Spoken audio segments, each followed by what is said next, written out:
Quezon City na dinadagsaraw ng mga nanggagaling pa sa malalayong probinsya. Dahil dito, mga lumang barya, pwede raw palitan ng tig 25,000 pesos kada piraso. Totoo ba yan? Meron ba kayong mga lumang barya? May natanggap kasi kaming impormasyon na meron daw grupo ngayon ng mga coin buyer na nakaistasyon sa isang apartment sa Loyola, Quezon City. Nagsa ang mga tao dito galing iba't ibang probinsya. Yung iba kumukuha pa ng room for rent para maibenta nila sa malaking halaga ang dala nilang coins. At handa raw ang mga ito na bumili ng 1971, 1972 at 1974 1 peso coin sa halagang 25,000 pesos kada piraso. Yun, sabi mo mamaya para mas kapamot. Kailangan yung halikan. Oo, marami. May sako-sako talaga nakikita namin. Madami, may mga pangalan. Ang mga baryang gusto daw bilhin ng mga buyer, mga 1972 at 1974 1 peso coin. Ito ang mga baryang sa harap, naka-side view si Dr. Jose Rizal. Sa likod naman, makikita ang sagisag ng Republika ng Pilipinas. Pero ang pinakamailap daw sa coins na hinahanap nila, yung taong 1971. Si Rizal din ang nasa harap nito.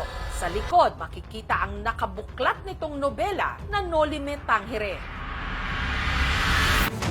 Sino ba naman ang hindi raw masisilaw sa 25,000 pesos na palitan kada lumang barya?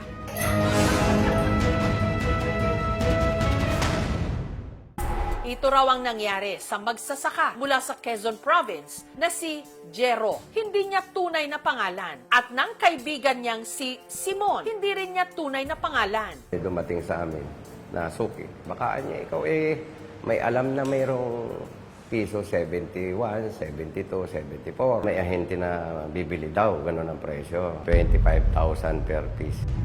Kaya, nitong February 14, lumuwas sila pa Quezon City para ibenta ang daladala nilang mga antigong barya na koleksyon ni Simon. Talagang yun ay mana ko pa sa aking mga magulang. Suma total, ang maiuuwi raw nilang dalawa, aabot ng halos 12 million pesos! Sabi ko, parang maganda yun dahil maganda ang presyo. Ako'y nagbaka sakali kasi ako ay medyo lubog talaga sa utang. Nasa 1 milyon. Kaya nung malaman ko yan, siyempre naging interesado ako para, makakabayad ako. Ang mga barya, vinalidate daw muna. Sa tuwa namin, kami hanay-hanay namin. 5 piso daw patong-patong. Gawa agad namin. Tsaka pinapirma rin si Jero ng MOA o ng Memorandum of Agreement. Ang sabi, Lunes babayaran. Pero naman yung offer na yung halaga, ay kung mapapalitan yun, malaking negosyo ang mahahawakan ko nun.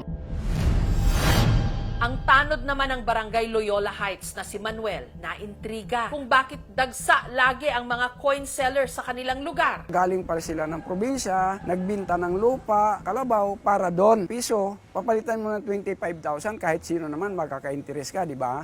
Hanggang naengganyo na rin siyang magbenta. Ipinagbili niya ang naitabi niyang 10 piraso ng lumang barya na ang halaga tinatayang aabot naman daw ng 200,000 pesos. Mapapakinabangan ng pamilya ko, malaking tulong sa akin.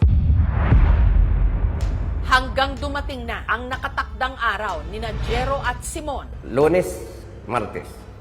Huwebes, Biyernes. Lunes, Martes. Yun ang kanilang pangako. Pero bigo silang maklaim ang ipinangako sa kanilang bayad. Gayunman, hindi pa rin daw sila nagduda sa agent na kausap nila. Kausap ko hanggang ngayon. Sabi siya, huwag po kayo mag-alala, babayaran. At hindi ko ipapayag yan na mawala. Malakas ang loob ko na mangyayari dahil may pangako. Yun nga lang, dahil extend daw sila ng extend ng kanilang paglagi sa Maynila, nauubos na ang kanilang panggastos. Natulog kami sa tabi ng kalsada dahil pinagbabayad kami ng 100 sa isang upuan na hindi naman kami makatulog. Nito lang Miyerkules, si Simon umuwi na ng Quezon. Sa barangay hall naman pansamantalang nakikituloy si Jero. Biglang dagsa ng tao dito sa harap ng barangay hall namin. May Baysiha, may Tarlac, may Pampanga, mahigit 50 katao. May lalaki ring natulog sa sasakyan nang lagpas 10 araw na. Ang iba naman, naglatag na lang ng karton sa kalsada. Gaya ni Jero at Simon, bigo rin daw ang tanod na si Manuel na makuha ang kanyang pera. At ayon sa kanyang ahente, kaya raw delayed ang kanilang bayad. Ang perang dapat daw kasi na ipambayad sa kanila, nakasilid di umano sa isang nakakandadong vault. At ang tanging paraan lang daw para mabuksan ito, kung mapasakamay daw ng mga agent, ang isang rare na 1971 1 peso coin. Di umano, 33.3 grams lang daw ang hinahanap nilang 1971 1 peso coin.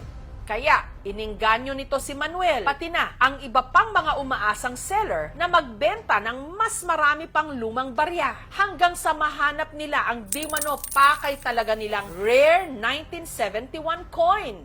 Hanggang linggo na lamang po ang binigay ng Central Bank para makapagbigay tayo ng mother ball.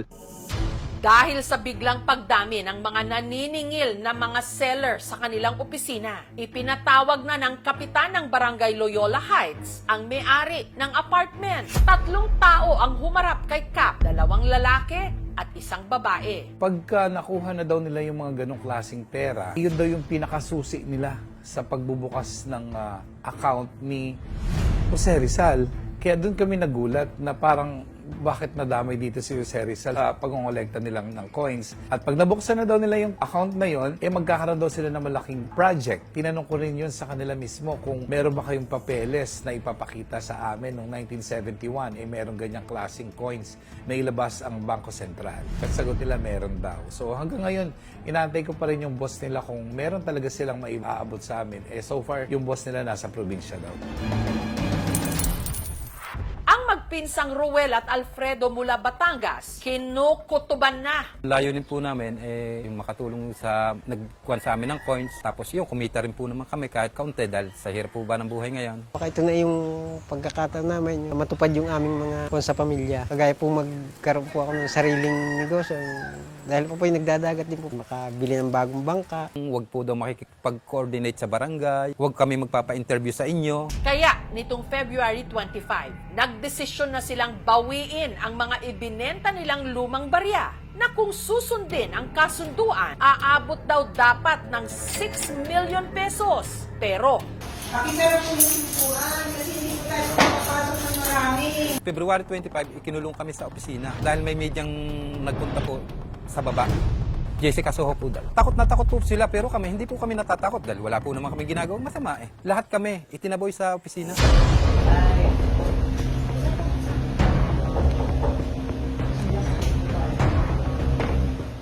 Dalawang lalaki, 1 babae.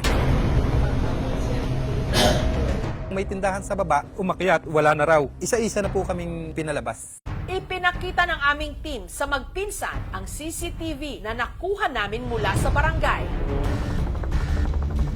At positibong kinilala ni Ruel at Alfredo na yun daw ang 3 taong nagkulong sa kanila sa apartment. Yan, tatlong taong yan. Iyan ang mamumutol ng dila. Yan daw ang attorney sabi nila. Tapos ito ang may dalang baril. Ayan.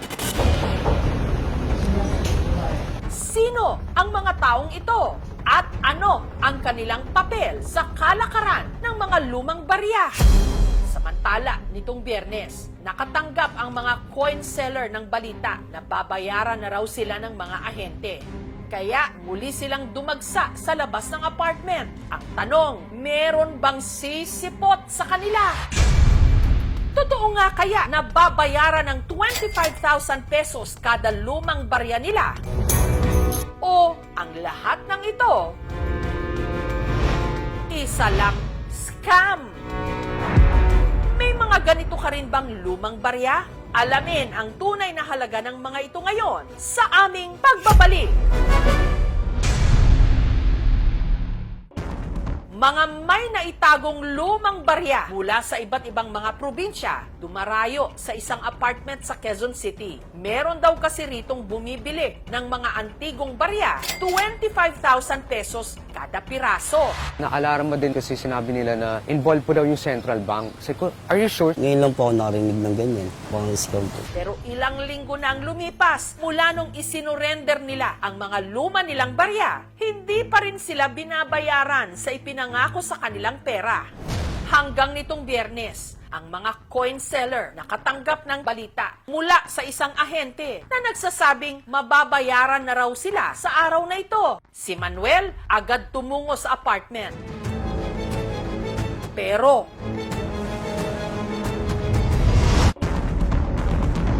wala na siya ritong naabutan.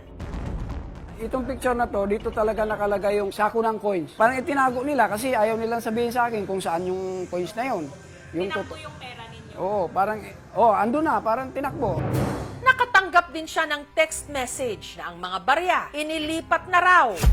Lahat po ng ating mga items ay emergency na nilipat namin ang location kagabi dahil sa pangangbang maaaring ma-hold up po ito. Ito po ay para sa seguridad ng lahat ng holders lalo pa at malapit na tayong mabayaran.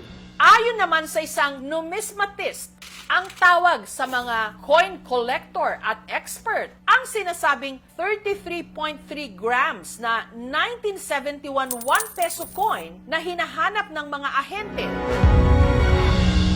Hindi raw totoo, walang ginawa sa taong yon. Kung makikita mo, yung huling piso natin 1970.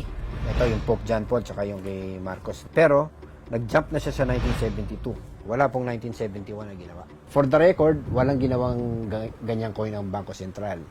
Higit sa lahat, hindi rin daw totoo na may malaking halaga ang mga 1972 at 1974 1 peso coin. Napakarami niya 1972 tsaka 1974 na coins. Mga halos 200 million pieces. Meron kung tatanungin yung ibang seller, yung iba bibenta sila 10 pesos, yung iba pa nga 5 pesos. Pero yung mga 2.5, yung hindi na totoo yan, hindi na realistic yan. Definitely too good to be true. If those are the coins, umaasa tayo dun sa biglang yaman eh. So nakahanap sila ng ibang way para makonvince yung tao.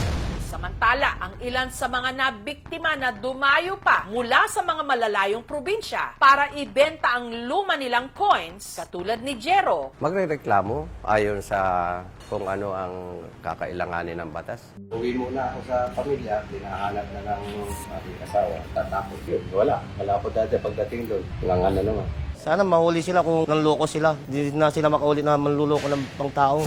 Nitong Sabado, kasama ng mga kawani ng barangay, sinubukan ng aming team na kuhanan ng panig ang mga ahente di umano sa apartment. Pero tumanggi silang magpaunlak ng interview. We can consider estafa, which is a crime against property. Personal property is yung memorabilia coin. If ang value is more than, let's say, 3 million or 2.3 million sa bagong batas, pwede pong maparusahan ng pagkakulong ng hanggang 20 years. Pero kung ang value niyan maliit lang, pwede po yung makulong hanggang 6 years. Gusto lang namin magbigay ng paalala sa mga kababayan natin na huwag basta-basta maniniwala, since ito yung mga cybercriminals na talagang pinag-iisipan at pinag-aaralan kung paano naman sila makapanloko ng kapwa. May mga tao na naniniwala dahil may mga nahihikayat, dahil may mga taong magaling magsalita. Minsan nga yung word of mouth mas effective. Lahat tayo hindi makokontento sa pabarya-barya lang. Pero wag ding basta-basta magpapasilaw sa mga pangakong too good to be true. Ika nga, wala kasing ganon. Kapag masyadong nakakaengganyo ang alok sa inyo, sa malamang, hindi yan totoo, kundi pambubudol o scam.